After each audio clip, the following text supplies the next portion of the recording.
Heirang Leirang channel mayam gidamakta puduna laksari Phungga Wari Lairen Ongbi. Thaina mamangaida khungang amada masak matau fajakhrabi lukhrabi macha laisabi ama leirami. Nongmadi laisabi asina mamagi mahut sinduna labukta sa san uchek waya ngakpa chatlami. Mana asum lau ngaklingai masak matau sawong saban fajakhraba nupa ama magi manakta changsilai.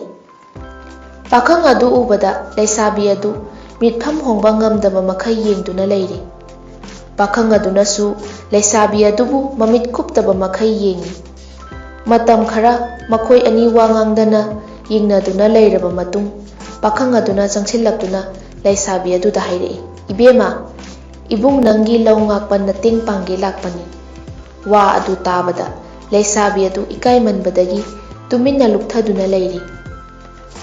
Ngaihak leiraga mana mamai haigatuna yengbadadi pakhang adu leiramdre. Nongmasu laisabiduna lau penglingai mahakna nahan ukhiba pakhang adumak laktuna lau pengba yaurami. Makhoi ani walan ka amata ngangnadrabasu thamoi thamoidi nungsinabagi wakhaldi poklami. Makhoi unaba ani ahumlak suraba matamda nongma laisabina ikai iki thadokduna hairaklammi. Ibung na hek laktuna iteng pangbibasida nachaldi ngamkhai leitana nungaijai.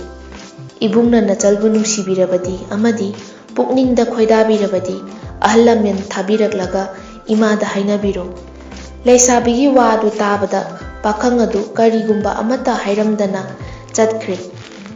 Nongma laisabiduna labuktagi mayumda halakpada lambelda pakhang adu unaduna wari sanaraga lakminai. Laisabi aduna pakhangduda hairei. Ibung nachal aibu khoidabirabadi minga laifamga takpiyu. Wa asi tabada pakhang aduna momo noktuna hairei. Ibema ai asi ningthau machani haibasi matang khangbiyu. Aina haijaba yabiragani haiba numit aduda aigi asengba iming laifam ima ipana chingba loina takjage. Laisabi aduna khumlai. Phari adudi hayeng ai chakngan charaga labukta sa uchek ngakpa lakjage. Ibungsu nganna lakpiyu. Maduda pukninggi apamba aningma phongdoknasi. Asi hairaga makhoi ani kainaduna magi laifamda hanaki.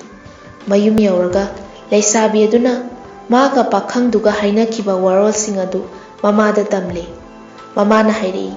Ibema pakhang adu maming matha mama mapa hayu haibasu yadabanina Meera laira haibadu mafam khangba pot nate aduna mini laini masak khangnaba ima hayeng chayom sembige. Chayom adu nakhoi ani saminasi hayu. Saminasi yarabadi mi soidana oigani. Karigumba saminasi yadrabadi laini khangu. Asumna mama machana tathok tasin tawraga numidang sara saraga ahing adu pothakre. Nongalaga laisabigi mamana yangkok amada tilhau chanam yengang maital haplaga kupna takhaiduna tochinaraga machanupina thongliba sakta chaisillaga leihaura thaduna cheksinna chayom yombiraga machanupida sinari. Laisabi aduna chayom puraga labukta laktuna sa uchek ngaktuna leire. Ngaihak leiraga pakhang adusu laktuna makhoi ani unari. Makhoi ani ngaihak phaminaraba matung laisabiduna mamana taklakpa matungina pakhang aduda hairaklami. Ibung nachal bu nungsibirabadi aina pujarakliba chayom masi saminasi aduga ibungi natung injarage.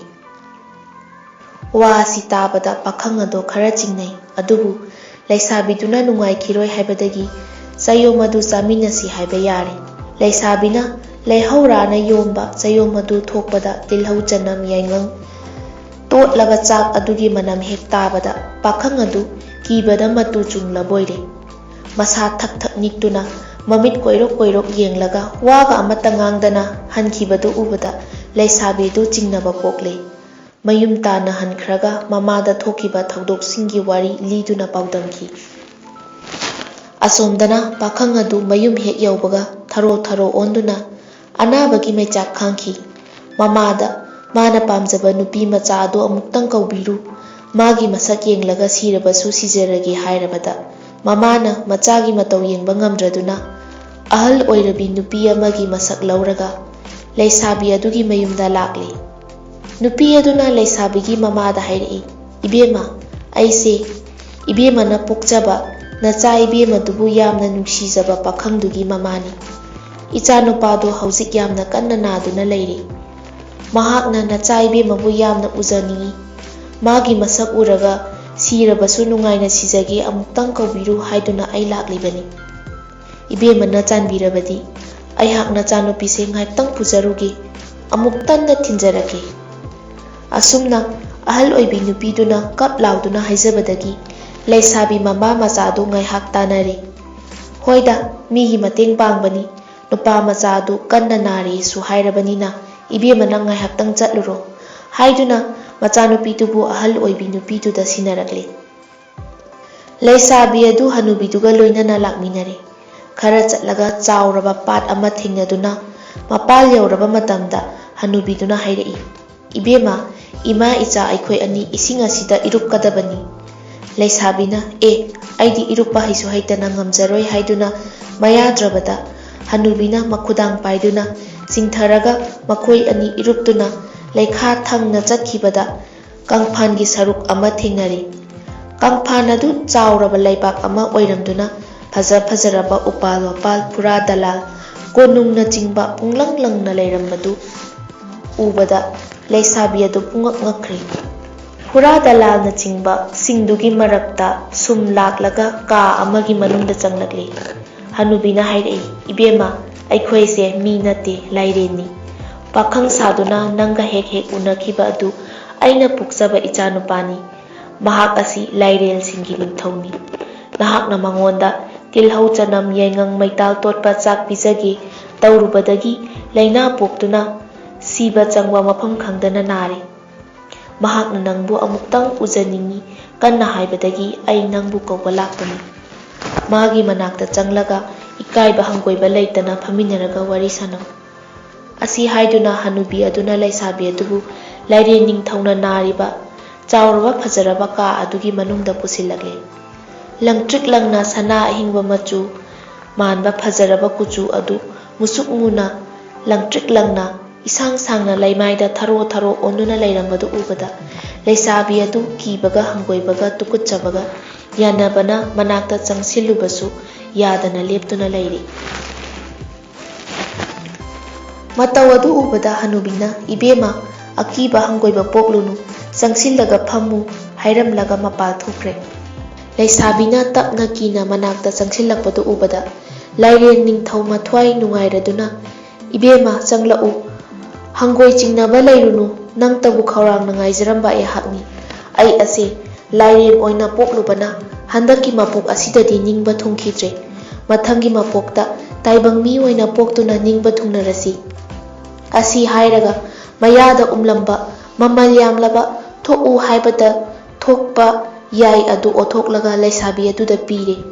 Aina nangbu thawaidagi hena nungsijabani nangidamakta karigumba amata tauba ngamlamdre khanduna yai asi piribani.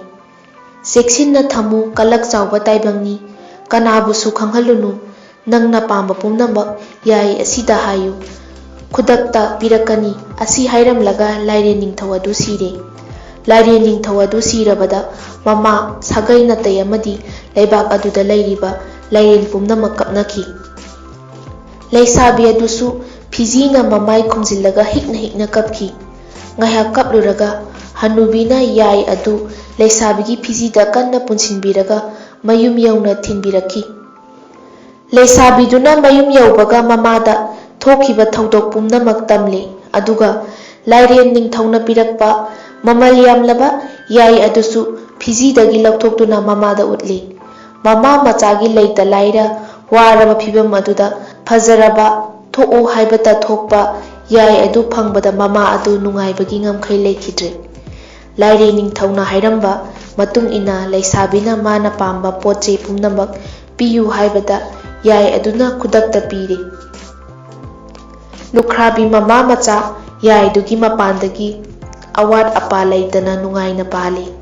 Yum kai phajari san iroi sagol thalle singgi singai ꯊꯜꯂꯦ ꯐꯧꯅ ꯐꯧꯒꯩ ꯆꯣꯜꯂꯦ ꯃꯈꯣꯏ ꯃꯃꯥ ꯃꯆꯥꯒꯤ ꯃꯇꯧ ꯑꯁꯤ ꯎꯕꯗ ꯂꯩꯀꯥꯏ ꯄꯨꯝꯕꯅ ꯉꯛꯅꯩ ꯑꯗꯨꯛ ꯂꯥꯏꯔꯔꯝꯕ ꯂꯨꯈ꯭ꯔꯥꯕꯤ ꯃꯃꯥ ꯃꯆꯥ ꯈꯪꯍꯧꯗꯅ ꯏꯅꯥꯛ ꯈꯨꯜꯂꯛꯂꯤꯕ ꯑꯁꯤ ꯀꯔꯤ ꯀꯔꯝ ꯇꯧꯕꯅꯣ ꯂꯣꯟꯅ ꯇꯨꯃꯤꯟꯅ ꯃꯔꯝ ꯊꯤꯕ ꯍꯧꯔꯛꯂꯦ ꯀꯨꯞꯅ ꯊꯤꯔꯕ ꯃꯇꯨꯡ ꯂꯩꯁꯥꯕꯤꯗꯨꯅ ꯂꯥꯏꯔꯦꯟ ꯅꯤꯡꯊꯧꯒ ꯃꯔꯤ ꯂꯩꯅꯕꯗꯒꯤ ꯌꯥꯏ ꯑꯃ ꯐꯪꯗꯨꯅ ꯃꯗꯨꯅ ꯅꯨꯡꯉꯥꯏꯕꯅꯤ ꯍꯥꯏꯕ ꯈꯪꯂꯦ꯫ ꯄꯥꯎ ꯑꯁꯤ ꯈꯨꯡꯒꯪ ꯁꯤꯟꯕ ꯊꯨꯡꯅ ꯁꯟꯗꯣꯛꯈ꯭ꯔꯦ꯫ ꯑꯇꯥꯕ ꯃꯤ ꯄꯨꯝꯅꯃꯛ ꯉꯛꯅꯗꯨꯅ ꯂꯥꯛꯇꯨꯅ ꯐꯥꯎꯕ ꯌꯦꯡꯅꯈ꯭ꯔꯦ꯫ ꯃꯤꯌꯥꯝꯅ ꯂꯩꯁꯥꯕꯤ ꯑꯗꯨ ꯃꯥꯒꯤ ꯃꯃꯤꯡ ꯀꯧꯅꯕꯒꯤ ꯃꯍꯨꯠꯇ ꯂꯥꯏꯔꯦꯟ ꯑꯣꯡꯕꯤ ꯍꯥꯏꯅ ꯈꯪꯅꯈ꯭ꯔꯦ꯫ ꯂꯩꯁꯥꯕꯤꯗꯨ ꯃꯄꯨꯟꯁꯤ ꯆꯨꯞꯄ ꯃꯌꯨꯝ ꯄꯥꯟꯗꯅ ꯂꯦꯟꯈꯤ꯫ ꯂꯥꯏꯔꯦꯟ ꯑꯣꯡꯕꯤꯒꯤ ꯄꯥꯎ ꯑꯁꯤ ꯇꯥꯔꯗꯨꯅ ꯑꯇꯣꯞꯄ ꯈꯨꯜ ꯑꯃꯗ ꯃꯆꯤꯜ ꯃꯅꯥꯎ